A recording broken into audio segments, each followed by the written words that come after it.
Hi everybody, for those of you new to the channel, my name is Jess and we are the Bear River Homestead. In today's video, I'm going to be talking about my 5 top ways to save on our grocery bill. But first, if you haven't already, go ahead and subscribe to the channel and be sure to hit that little bell icon so you get notifications every time we upload a new video. A little bit of background about us. We are a family of 7 and we have one income. Nobody's a doctor, nobody's a rocket scientist, so it is definitely a very modest income. And I get asked all the time, how do I manage to feed everybody on a single income? So I'm going to share with you my top 5 go-to ways of saving and making my grocery budget stretch as far as possible. So I'm going to start with number 5, which is absolutely no waste. And what I mean by that is, if I purchase a whole chicken, we'll roast the chicken, carve it up, have it for dinner. But that leftover carcass is not going in the trash can. Lots of different things we do with it. One, I'm going to peel off any, even the smallest amount of meat that's on there. It's going to get turned into either a chicken pot pie or some sort of casserole, something like that.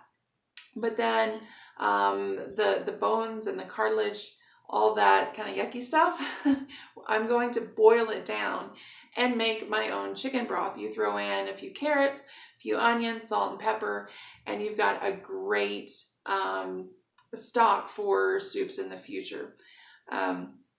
So reuse anything and everything as much as you possibly can. Same thing with fruits and vegetables. I don't know what the statistics exactly are, but in the United States, we waste so much food. It is just atrocious.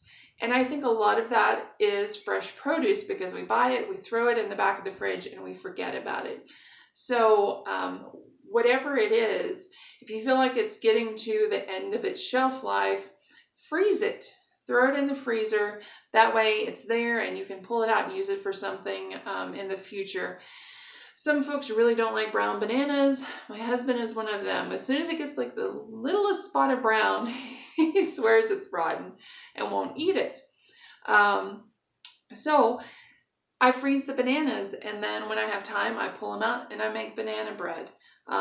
Vegetables, ends, peels, I'll put them all in a baggie, and then when I have a good gallon-sized freezer bag full, I pull them out and I cook them down and make my own vegetable stock. So tip number 5, no waste. Use everything that you absolutely can. Number 4, and this kind of ties in with number 5, freeze your leftovers. Some folks really like leftovers, some folks don't, but if you make a pan of lasagna, for example, not that there would ever be leftover lasagna in my house, but if you had, even if it was just 1 serving size, put it in a single serving container and freeze it. You've already got a lunch for work in the freezer. You just pull it out, heat it up, and you're good to go. So if you're not going to eat the leftovers in the next day or 2, freeze them. Don't throw them away. Tip number 3, store brands. Shop store brands. I completely agree that sometimes there is a difference. For example, Oreos, a real Oreo and an off-brand Oreo, they're not the same. They're not. But 9 times out of 10, the store brand is going to be just as good as the name brand, and you're going to save dramatically just by not having to have the Kraft or Nabisco name on the package. So we very, very rarely buy name brand unless we have a coupon or a rebate for it. Tip number 2, shop clearance. And this is especially true for meats. I could probably count on my fingers how many times I have paid full price for a cut of meat in the last year. I just don't do it. Especially beef. the price of beef is just astronomical. And when you have such a large family, such as us, you know, one beef roast is a meal, but only with plenty of sides. I mean, if all we were having was a beef pot roast with maybe some carrots and onions, we could easily go through two. And they're expensive. They're just insanely expensive. So I shop clearance meats. As the meat gets closer to its expiration date, the store will mark it down, usually really drastically, so that it can get it out the doors. This meat is completely fine. Obviously, you want to check it, make sure it still looks good, and it's not turning any weird colors. It shouldn't if it's within its expiration date. But go ahead, stock up on that meat. Look for the clearance stickers, stock up on it, bring it home, freeze it. You can also go ahead and cook your meals with it and then freeze those meals for easy, you know, just freezer meals that you can take out when you're running short on time. Don't pay full price for meat if you can help it. I think meat it takes up so much of any family's grocery budget that just by buying clearance meats, you can save drastically there right from the start. My number one tip for saving on your grocery bill, and I know so many people have said this before, and it may sound like we're beating a dead horse, but I promise you it works. Number one, meal plan. Okay?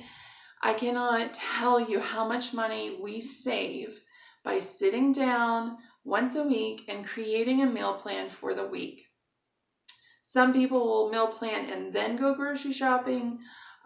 Generally what I do, because I know when my local grocery store puts their meats on clearance, I'll raid the clearance meats, and then I'll come home and say, okay, I've got so much chicken, I've got so much pork, I've got so much beef, and I create our week's meal plan from the meat, because then I can go back to the store and get produce to kind of fill in where needed. But the meat, again, that's a huge chunk of any food budget, generally speaking. So meal planning will make sure that you're stretching your dollar, that you're using up every bit that you can, you're not wasting. And if you do get those clearance meats first, it's going to help organize that food in such a way that you're not having to throw anything out, and you're not having to run out last minute and pay full price for a cut of meat that you could have easily just gotten on clearance and worked into a meal plan.